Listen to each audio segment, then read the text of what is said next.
I'm 12 years old. I love video games and my cat, Mittens. I spend hours playing, often losing track of time. I should be playing outside with friends, but I'm tired. I'm easily winded.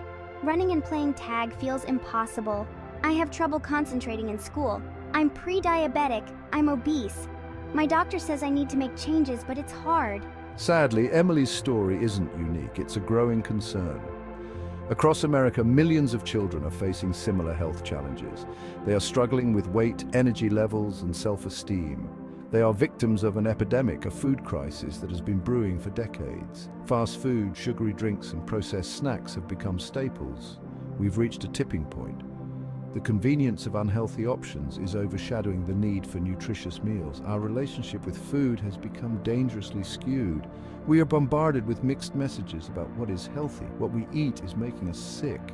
It's not just about weight, it's about overall health and well-being. It's time to face the truth. America's obesity crisis is a wake-up call, a desperate plea for change. We need to act now. We need to understand how we got here, and more importantly, how we can forge a healthier path forward.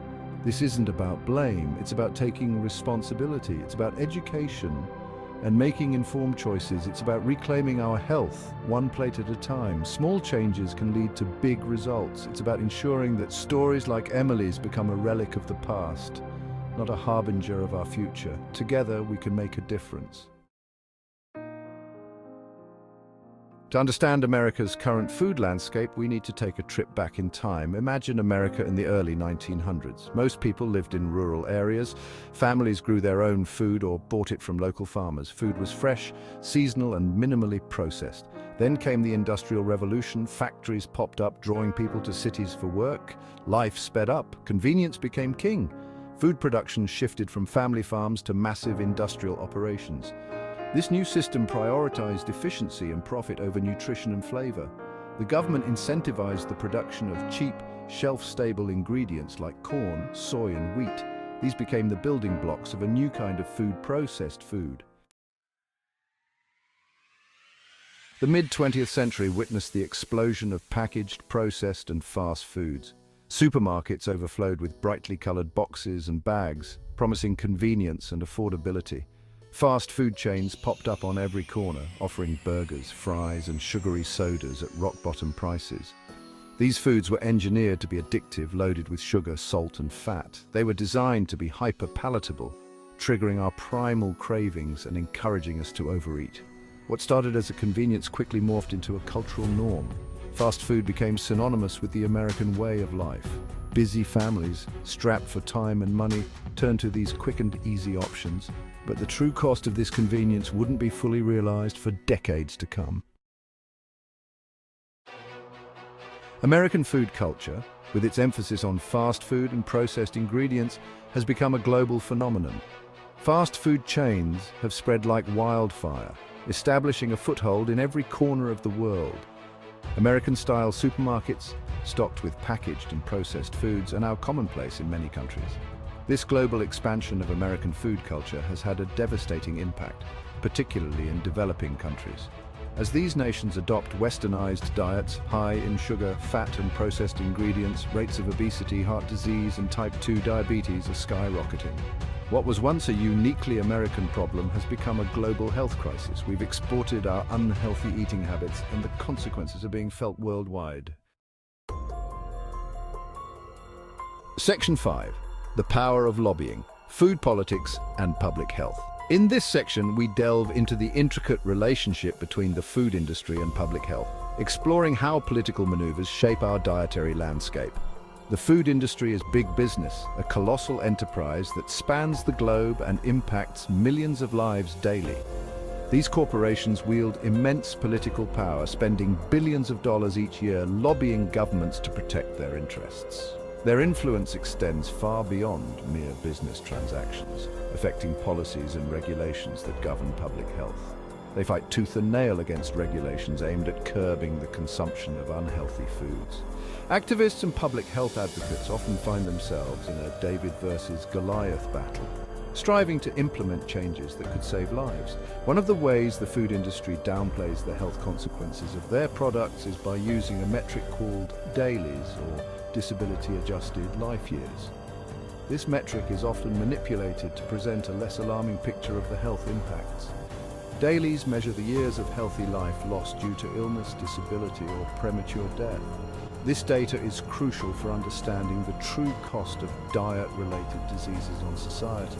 The food industry argues that while their products may contribute to chronic diseases, these conditions typically develop later in life. They often emphasize personal responsibility over corporate accountability. Therefore, they claim the impact on DAILYs is minimal. This argument is used to justify their continued production and marketing of unhealthy foods. This argument conveniently ignores the years of suffering and diminished quality of life that many people experience due to diet-related diseases. The human cost is often overshadowed by economic interests, leaving public health advocates to pick up the pieces. Section 6. Profits over prevention, a broken system. The American healthcare system is often referred to as a sick care system, a term that highlights its focus on treating illness rather than maintaining health. It focuses primarily on treating illness rather than preventing it, which means that the system is reactive rather than proactive. This approach has proven to be incredibly profitable for pharmaceutical companies and medical device manufacturers, who benefit from the ongoing need for treatments and medications, but it's failing the American people. Instead of addressing the root causes of chronic diseases such as poor diet and lack of exercise, the focus remains on managing symptoms with medication, which often leads to more health issues down the line. This creates a vicious cycle of dependency, with people relying on expensive drugs and treatments to manage preventable conditions, rather than being empowered to make healthier choices. We need a paradigm shift in healthcare, a move towards a system that prioritizes prevention and empowers individuals to take control of their health, reducing the need for costly medical interventions. This means investing in education, promoting healthy lifestyles, and making nutritious food accessible to all so that everyone has the opportunity to live a healthier life. Section 7. A pandemic exposes the cracks, COVID-19 and diet-related illness. The COVID-19 pandemic shone a harsh spotlight on the vulnerabilities of a population struggling with diet-related health issues. People with obesity, heart disease and diabetes were among the most susceptible to severe illness and death from the virus. The pandemic served as a stark reminder that our health is interconnected. Our food choices have consequences, not just for our individual well-being, but for the resilience of our communities as a whole. The pandemic underscored the urgent need for a collective effort to build a healthier, more resilient society. Section 8. Beyond meatless burgers, rethinking processed foods. In recent years, there's been a surge in popularity of plant-based meat alternatives.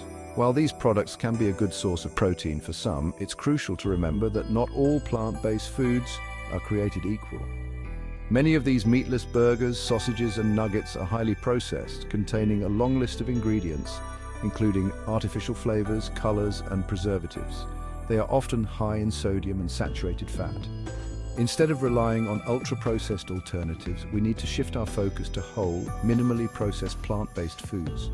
Fruits, vegetables, legumes, nuts and seeds should form the foundation of a healthy diet. Section 9. Small steps, big impact. Choosing a healthier plate. Creating a healthier America starts with each of us making informed food choices. We can choose to cook more meals at home using fresh, whole ingredients. We can support local farmers markets and community gardens. We can read food labels carefully, paying attention to sugar, salt and fat content. We can teach our children about healthy eating habits, encouraging them to make nutritious choices. These small changes, multiplied across millions of households, can have a profound impact on our nation's health. Section 10. Sowing the seeds of change. Building a better food future.